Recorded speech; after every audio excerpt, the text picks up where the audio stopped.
Welcome to Alchemy of Housing Justice, a podcast where we explore the collective magic we need to reimagine our housing future. I'm your host, Sarah Hunter. We can now say we're living in a post-Roe country where we've lost countrywide legal protection to abortion, an intimate and specific version of body and family autonomy that the legal system had means to protect. And I can't help but think about how precarious the legal protection of freedom actually is. More specifically, that we can't be solely reliant on the country's legal system for protection of our bodily and family freedoms. And it's got me caught up in thinking about how much that sounds like a refrain that could be sung by my own political enemies, actually, and how little I know about or even have thought about what it takes to protect bodily and family autonomy. And all of it has me curious about what this means for the ways our systems preserve or even inhibit these freedoms, especially when it comes to children and families, and where and how our families are able to make choices about how and where we live and thrive. So in this episode, we're going to get into that, the structural linkages between housing justice and reproductive justice, because we recognize that all justice is interconnected. We're starting from the belief that it will require many strategies and tactics to find our freedom and the future of housing justice that we want. In our journey together, we'll explore a set of tactics we are seeing emerge as we stand alongside people, communities, and movements working toward housing justice. We explore these ideas because we believe that it takes us engaging with these ideas to get us to the future we want to see. Today, we're going to explore the intersections of housing justice and reproductive justice, and spend a lot of time with the ideas around autonomy and choice and decision-making of our own lives and the parallels of what we need to move toward in both reproductive justice and in housing justice in order to keep us moving toward liberation. But before we do that, I want to take a beat to describe what we mean when we talk about autonomy today, because we'll be using that word often. When we say autonomy, we are talking about our ability to determine our own future, our ability to make choices about what's right and wrong for ourselves. When we're talking about self-determination, self-governance, and choice when it comes to decisions that affect our own and our families' lives. Much of what we've explored to get ready for this episode led us down a path of finding out what's already out there on the intersections of housing justice and reproductive justice. What we found was that there are a lot of folks making the case about why access to safe and affordable housing is a reproductive justice issue. Or in other words, you can't achieve reproductive justice without access to safe and affordable housing. But it got us curious. What do we in the housing sector have to say about how we can achieve housing justice without the right to bodily and family autonomy that's the foundation of reproductive justice? And in what ways are the concepts of freedoms won through the U.S. Constitution or on a legal basis fundamental to our ability to create the systems we want instead of the ones we have? And how does our history in restricting bodily and family autonomy inform our future for housing justice? Peggy Cooper Davis is a leader in the analysis of how our legal frameworks for the protection of a family's right to do and make choices on its own behalf comes out of the Reconstruction era amendments to the Constitution, and most directly the 14th Amendment, as it created the legal framework for citizenship where formerly enslaved people would have the right to make choices about their families and reproduction. This protection came after more than 200 years of chattel slavery, where enslaved women and their children were treated as property, and enslavers raped enslaved women in order to own more property that they could use and sell. This is the inhumane and vicious history of our country that the legal protection of the right to family autonomy is born from. And it's in this context that all of the subsequent legal and social structures were built, and the tug of war between protecting family autonomy and restricting family autonomy started to take shape in the creation of our public systems. So this had us thinking about a couple of different intersecting arenas of social support in housing and homelessness response systems, in child welfare systems, and in legal systems, and in criminal systems, all of them. So that's where we'll start our conversation today. Today, our guest is Tiffany Haynes, who is someone who I described earlier today as a person who I feel like I'm flying on the coattails with to keep up with the brilliance of how she moves through ideas and thoughts. And I'm very excited to welcome Tiffany onto the podcast today. Thanks for joining us. Thank you, Sarah. Thanks for inviting me. I'm excited to see how this conversation will take shape. Can't wait to get into it. So part of what has driven us to this specific conversation together is a conversation about how a just future for housing and for reproductive justice means living into the core central value that people are capable of and positioned to make decisions about their own families and lives. But the central tenets of many of our systems have a history of actively organizing us away from that core central value. And some would argue, for good reason, others might argue that it's always been a form of social control. Either way, it means that systems we currently have need to shift away from the ways we've been operating. So we're going to explore this by thinking about how the history of restricting autonomy in housing, child welfare, economic and labor systems, criminal justice systems, helps us figure out what we want to do in the future. So let's start there, Tiffany. You're so versed in the history of these systems and how it all connects to what we experience today, which is why I always learn so much from you. Do you have some examples of the ways our policy history has restricted choice and autonomy for people receiving services that you want to talk about? Yes, you mentioned the housing justice system, but then there's also like the child welfare, criminal justice, juvenile justice systems. But first, I wanted to kind of just make the connection. I feel like you did a great job previously, but kind of make a deeper connection between what it actually means when people are discussing reproductive justice. And then we can go into a little bit about what that means also in like child welfare and how that, system kind of became to be and how that intersects with those other systems.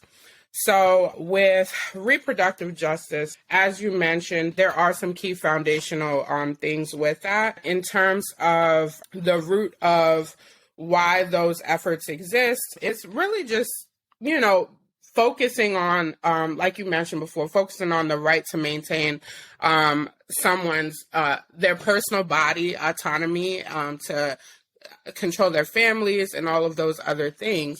And when a person loses their rights or their ability to have autonomy over their bodies also directly correlates with those other systems. For example, the child welfare system and other opportunities to control choice and autonomy when it comes to decisions about their families and themselves. So historically, there's been things that have come into play where like even with like the child welfare system, when that was developed, what happened was throughout the development of that, the responsibility of like children and their families and their general well-being and economic well-being shifted over time. So like initially the states made it the responsibility of like the families from around the 17th century on. And then this shown through the poor laws throughout times, and up until like the 20th century, 1900s, there was no responsibility or role of like the governments or the federal governments when it came to overall child well-being. And then that all shifted where the initial proposal of developing a federal system or structure was really focused on child safety and well-being. Initially, when, the child welfare system was developed, there were 4 proposed considerations, which resulted in like the creation of the first federal structural agency that focused on addressing the children's safety and well-being. Of the 4, moral conditions of the children in the United States were one of the 4, along with the physical, mental, and prospects of children in the United States. Now, the language moral conditions to me really highlighted the stripping of power and autonomy from children and families at the conception of the development of the idea of just even child welfare. What that did was it took power away from children and their families, and it implicitly placed moral judgments, which were more subjective on the families and the ways in which, youth or children would be entered into the system. So I wanted to lift up that the language that was developed was indirect and coded, in which it in the way that it was presented. And one correlation that I want to make to that is a lot of times when efforts to uphold systemic oppression or inequities are happening, what happens is ambiguity in language and clarity is no longer existent when these things are being developed and put out there, which also makes it harder for people to put in the effort to deconstruct those things, because first they have to get a grasp or a core understanding of what it is that's actually being conveyed when those things are being developed. Yeah, Tiffany, there's so many points about the past that lead us to, I think, thinking about what we need to do differently in the future or what we want these systems to look like. We use terms that don't necessarily mean the full scope of what they should, right? And like, what does it mean to have justice? I think that is like calling that in is like essential to the next conversation we can have, which is, what does it all mean for our future? Like, how do we put this together for the future? And what does it mean that we need to organize toward in terms of autonomy and agency and choice in order to move toward housing justice? For me, the bigger overarching thing that I can think about is how the narrative needs to be shifted when it comes to people who are in need and need to access, resources or services, or even just people who are economically or socially disadvantaged or excluded. Just changing that so that people don't have to surrender their autonomy and choice. Even when people go into brain sciences or just human development, autonomy and choice is a big piece of that. How we make decisions and then experience those learned lessons and then learn from those experiences is really what helps shapes how we show up and expand as people, which ultimately just to me improves the general population. And also just because and I know this is kind of cliche, just because we make efforts to support the most disadvantaged, that doesn't take anything away from people who advantage from a lot of the inequities. One of the things that comes up for me as you're talking about that, Tiffany, is that it's sort of the central theme that we talk about all the time and has been a theme across podcast episodes and by design in some ways, but is that, right? There's no future system that does this thing that sort of leans into autonomy and people's ability to choose on their own behalf, that isn't designed from its inception with people who have experienced the challenges that the system's trying to help, right? Or trying to provide help for.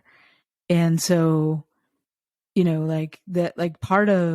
part of our future, I think, has to be rooted in community ownership of a process and of a system in order to actually drive toward and correct against the ways that the system has failed to do that previously. Because otherwise we're just going to recreate the racism, the, heterosexism, the homophobia, all of those things, that the anti-disability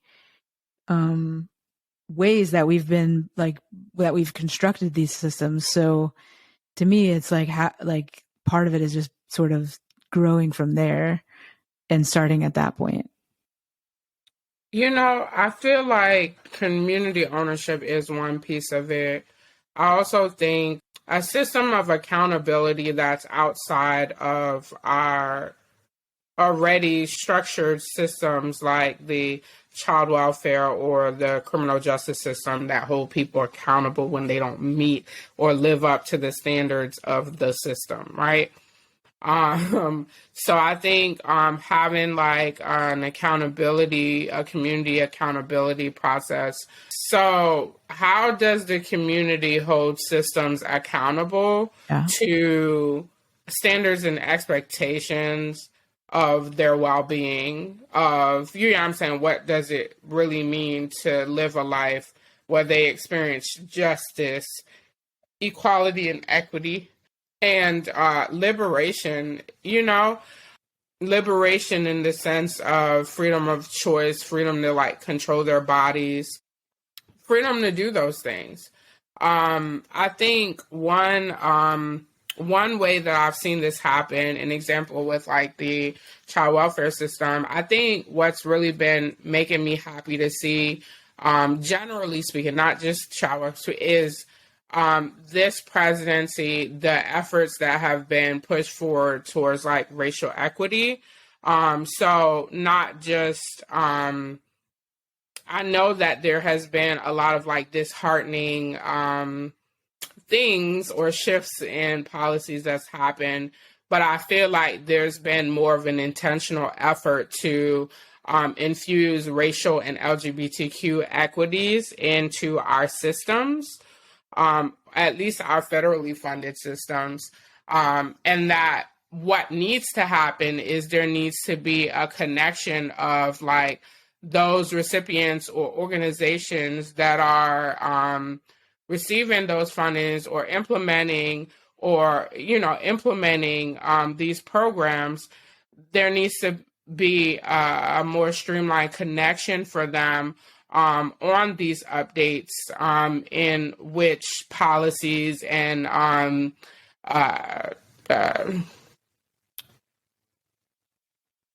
policies, executive orders, and whatnot have been put out. So not just things that are strictly pertaining to housing, but if there is something that's put out around like equity or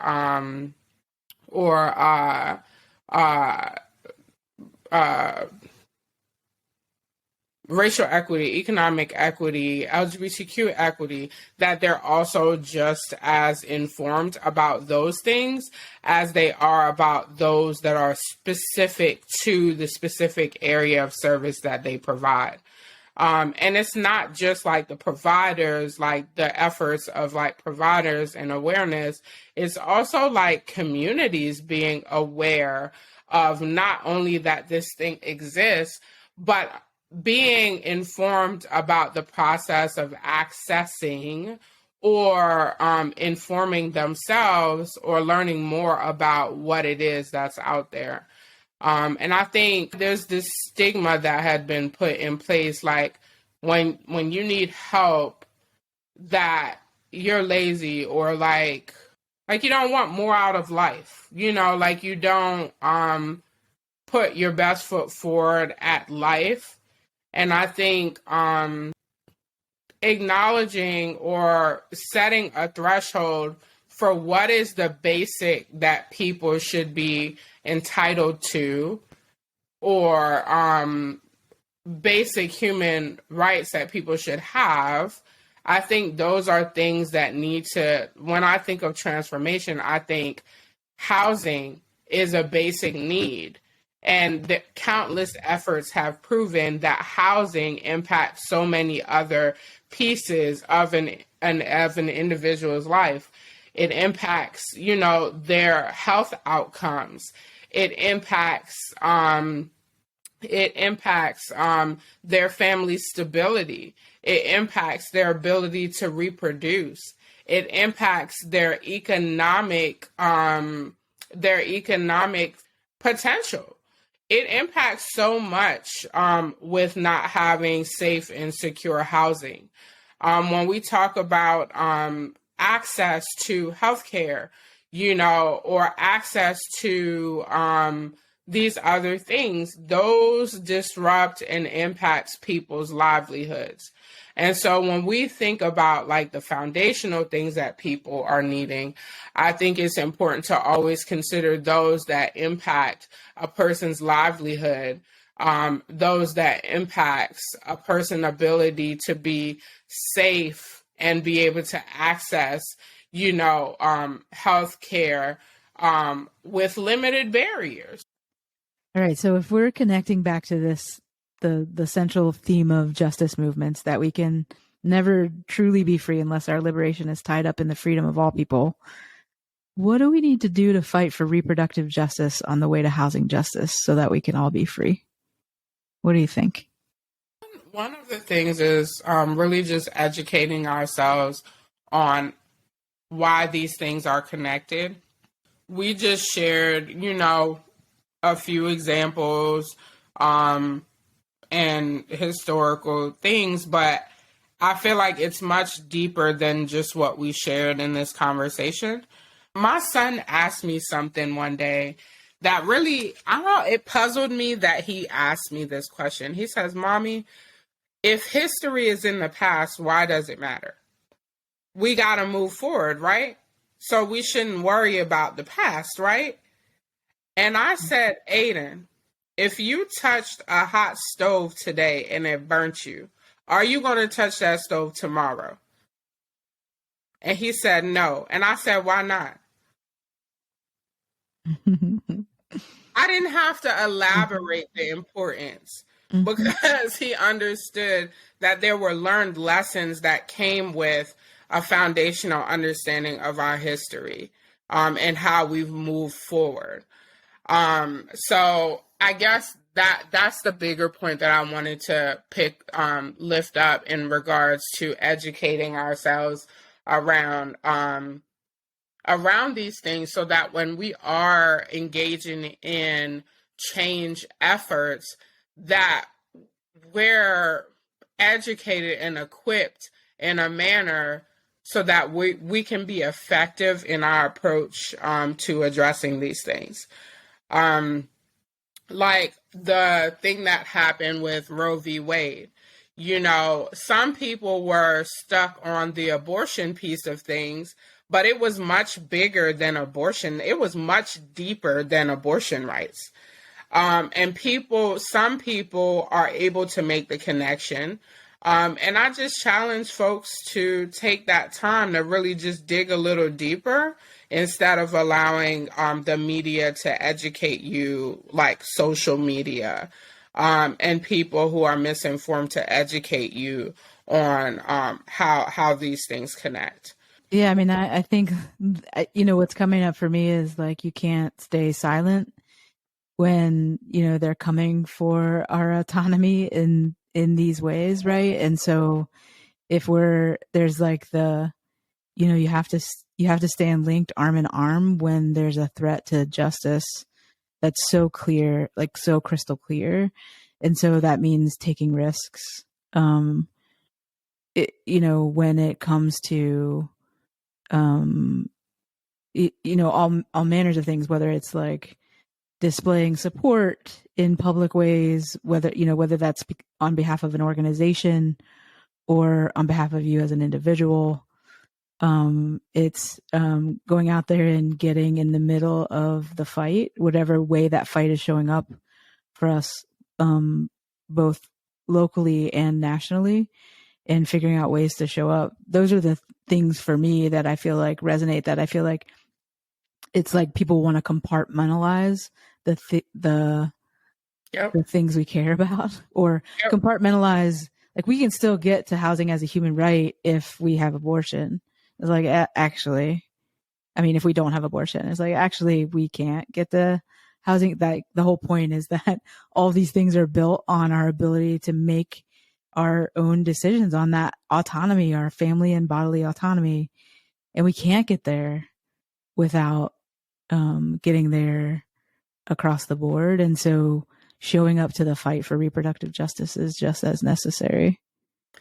I want to lift up something you said. You used housing right and housing justice interchangeably just now when you were speaking.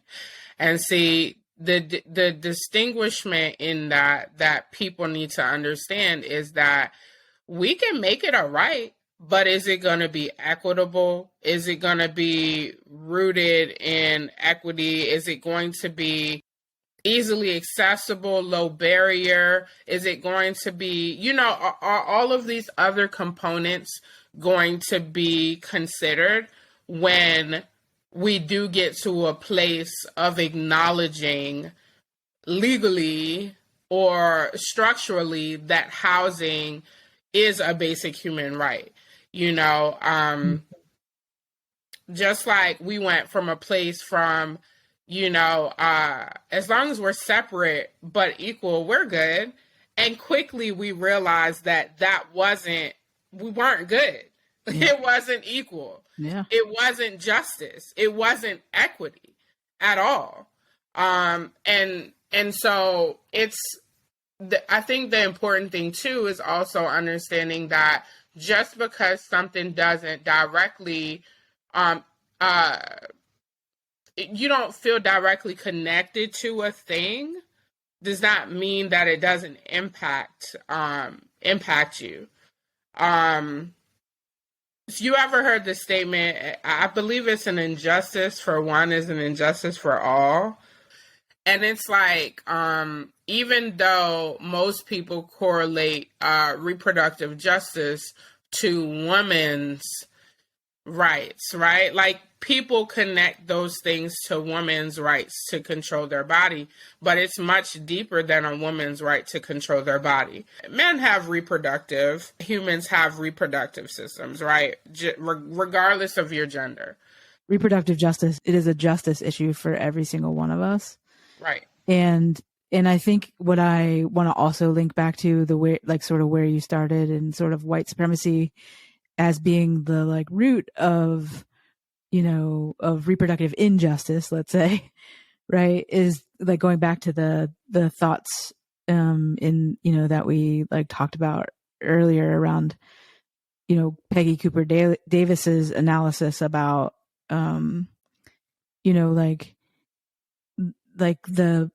in the Reconstruction era, the 14th Amendment set this right to like citizenship, like around the right and ability to make choices about families and reproduction.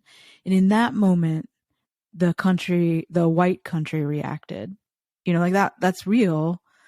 And it reacted in a way that like out of it is born all of the efforts to, restrict people's, particularly Black, ability to make choices about their own families and their own reproduction. Like it was born in that moment, right? Like it was like they're in enslavement. It was a big part of enslavement, and it was born out of that moment. And for anybody that says I'm working toward, racial justice, for example, like you can't achieve racial justice without reproductive justice because these things are linked at inception.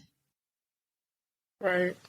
It's just really interesting how even things that don't belong to us, how even things that don't belong to, that belong to another individual, we feel like we have the right to control. Mm-hmm. Yep. Or take control of.